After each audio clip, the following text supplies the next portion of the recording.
My name is Tami Boeck. I'm a partner at Stoel Rives in both the Boise and the Sacramento office, and I practice in construction development and real estate and construction litigation in both states and Nevada as well. Remember, construction is one of the very last handmade items. You look at your phone, you look at the equipment, everything that we have around, and it's essentially disposable now where things weren't before, and it's probably made by a machine. Almost all of the construction these days is still handmade by 20 to 50 different trades, all having to coordinate together to make something that stands up.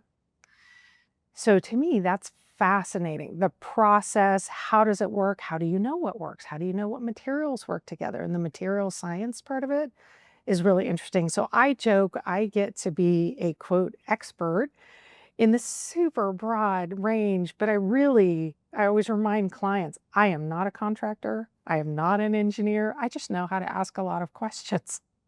And some questions are born out of the paranoia of, will that work? Are you sure that'll be okay? Which, unfortunately, as my husband jokes, is part of my personality anyway. So I take it out, I joke on the work to make that paranoia and just ask the questions and then let the client and the people that are truly involved, the engineers, the architects, and the contractors, make all the pieces fit together. It's like a big puzzle. So I thoroughly enjoy that. And then when we have litigation or we have a claim, and we will, it is a puzzle on that side because you have to figure out like what happened, what went wrong, how did we get here from. We all have the same goal when we started. We want that we're the same team. We're working collaboratively, but everybody has a different perspective. And Stoel is so great. All of my colleagues in the construction development realm litigate and do transactional. That gives us great insight to the paranoia of the litigation, what goes wrong, and how do we try to manage that risk in the contract by talking to the other team players and the partners that are in the development or construction deal so that we can manage that risk. Just explain, here's the reality of how project works. They can work really well. We have several, including around this town, that we've worked on, and we have, knock on wood, no issues. Everybody, we had early team meetings to explain the process, why we look at things this way, why in the process we may ask more questions now, because it's cheaper. It's a lot cheaper right now to do things up front instead of, unfortunately, paying a lawyer to fight and litigate. And it takes years off your life, is what I tell clients. I don't care who they are, and that they will be my BFF for years sometimes if we can't figure this out. So spend a little more time, some money maybe you didn't think you needed to spend, to have somebody vet as much as you want them to try to help and plan. And we have found, and we've done some studies informally with our clients about, does this really work? Will the cost benefit of doing these things up front pay off? And we have found they do. That's the exciting part as well, because you don't always know the what ifs. What if I had turned left? Would it have made a difference? What if I turn right? Would it make a difference?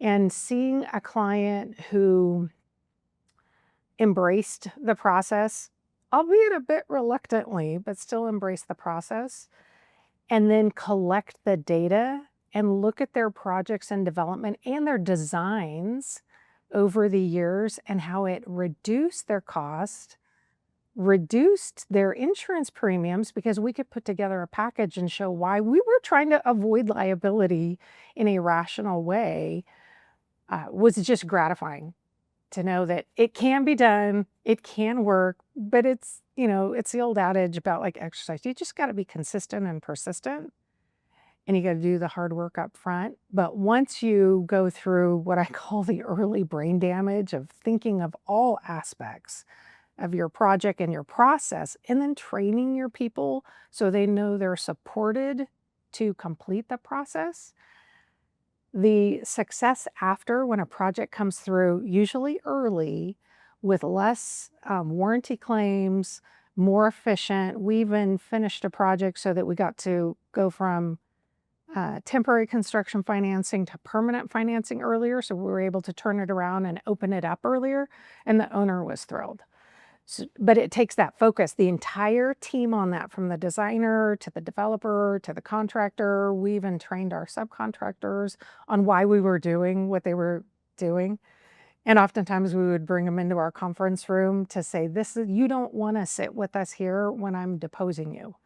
We're on the same team right now, and this is what we want to see. A lot of my great builders they care so much. They're stressed by all the chaos that's going on, but they really do care to produce a good product, whether they're the developer and they want the good product, or they're the builder and they want the good product. And then they see what it takes to coordinate this kind of whirling dervish of activity and do it in the right time, and then get your governmental agencies in to inspect at the right time. And everybody wants it done now because they want to. I mean, if it's an investment property, if it's we did a food facility and they needed it to ramp up for, some dynamic that was required in the nation to be able to produce this. And so everybody was like, let's get it done. And there are only so many things that you can do without risking the part of getting it done. And I always go, remember, it goes down to the guy in the field that is doing his job. And that's both great because it does take more than people think to do the work. And both the physical side of it and the mental side of it, when they're good, they're really good.